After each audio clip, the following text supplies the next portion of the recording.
What if I told you that the one gardening task we all do is actually the most destructive? For pretty much forever, we've been taught that a great garden starts with digging and turning the soil. But what if that's completely wrong? Right? You know exactly what I'm talking about.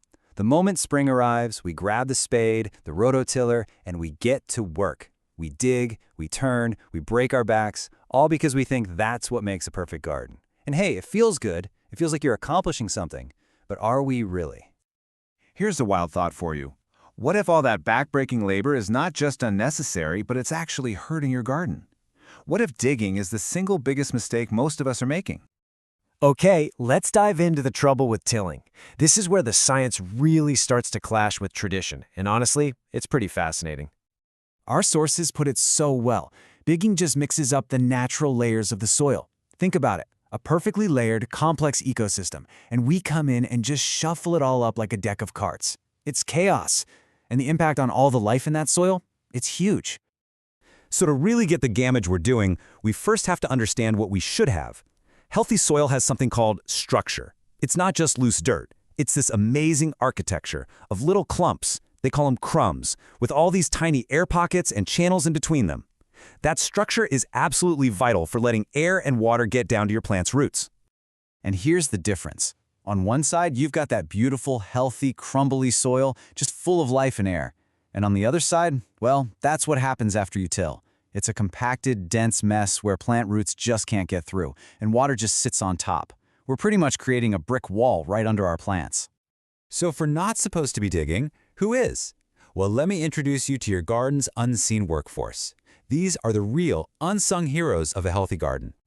The goal of this workforce, and really our goal too, is to create this incredible stuff called humus. It's that dark, rich, stable organic material that's left after everything else is decomposed.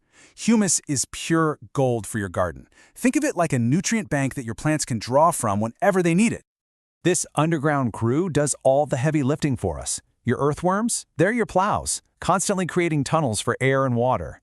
And then you have these amazing mycorrhizal fungi, this huge web of tiny threads that works like an extension of your plant's roots, reaching out and grabbing nutrients. They are nature's own little gardeners, and the best part? They work for free. And get this, it's not just about digging and nutrients. The worms act like your garden's cleanup crew and security team all in one. By eating up all the dead stuff on the surface, they're actually getting rid of the places where disease spores hang out over the winter. They are literally protecting your plants from getting sick. So all of this leads us to a completely new philosophy. Instead of trying to fight nature and bend it to our will, what if we learn to work with it? This is the whole idea behind a healthier, stronger, and, you'll love this, a much less labor-intensive garden. The big question then becomes, how do we hire this all-star team? How do we attract this amazing workforce to our gardens and get them to stick around?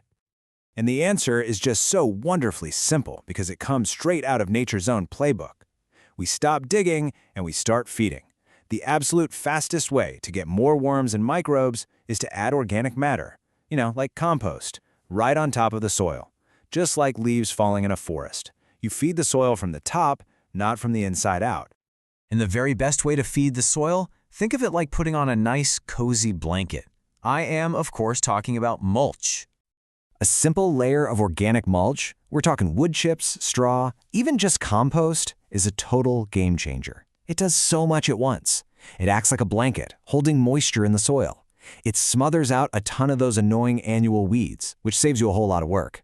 And, most importantly, as it slowly breaks down, it becomes a non-stop feast for that unseen workforce, which in turn builds that amazing soil structure for you.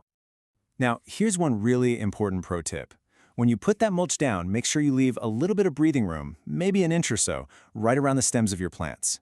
If you pile wet mulch right up against them, it can trap moisture and cause them to rot. So just give them a little space.